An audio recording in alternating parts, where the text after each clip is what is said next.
I'm the custom director for the Rugby League World Cup that's happening at the end of this year in England.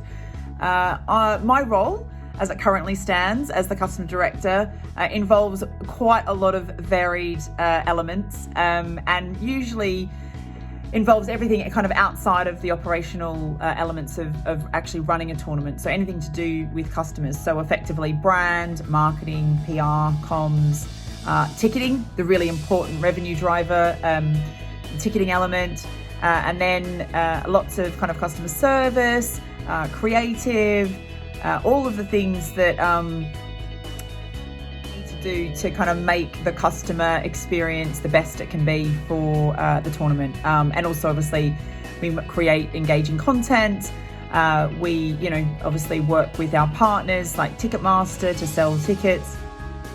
We work with agencies to do our PR and marketing.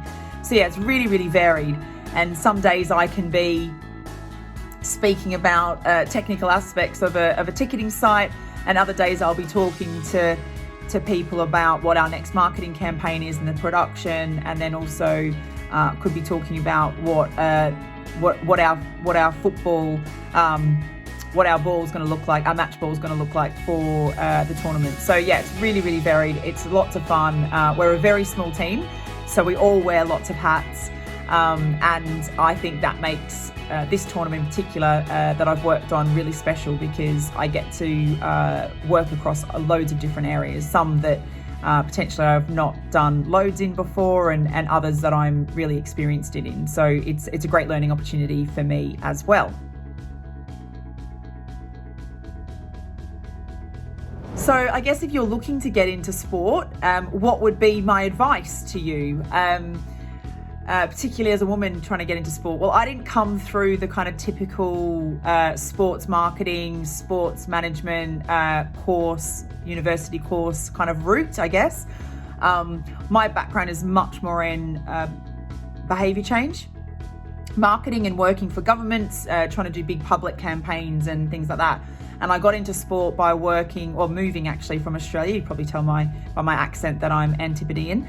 But I moved from Australia to the UK in 2009, so 2009, and really had a goal to work on the Olympics, because that was going to be in London. So I had the opportunity to do that. And since then have created and launched my own business in 2012 after the Olympics finished. And then I've had the opportunity to work on some amazing events over the years. I worked on kind of 2 Commonwealth Games, Rugby World Cup, now Rugby League World Cup.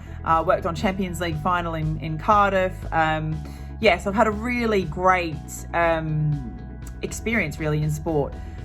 Would I have told my 18-year-old self that this was possible? Probably not back then.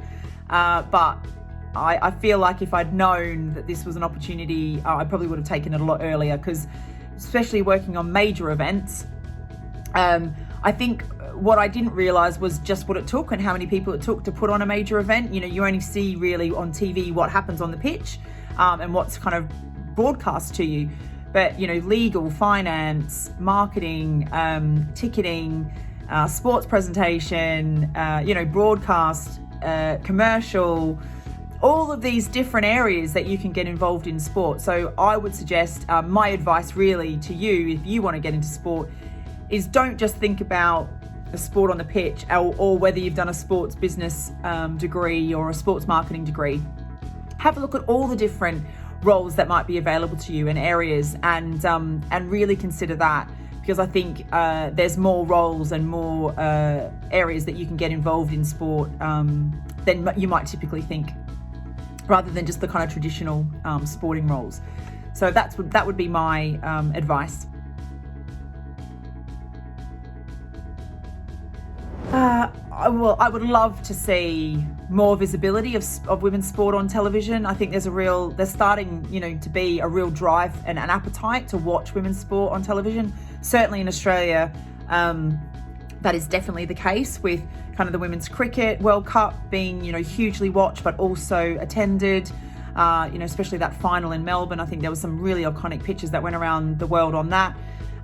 But also I think, the more visibility, the more awareness, the more female sporting athletes can get sponsorship, the more money in the sport, then it means more people can get involved. So there's a real knock-on effect, and that's what I would love to see: more visibility, more companies being involved in sponsorship. And it was really great, obviously, in this country to see Barclays move to supporting the women's tournament, the women's Premier League, which is just an amazing thing, an opportunity for them.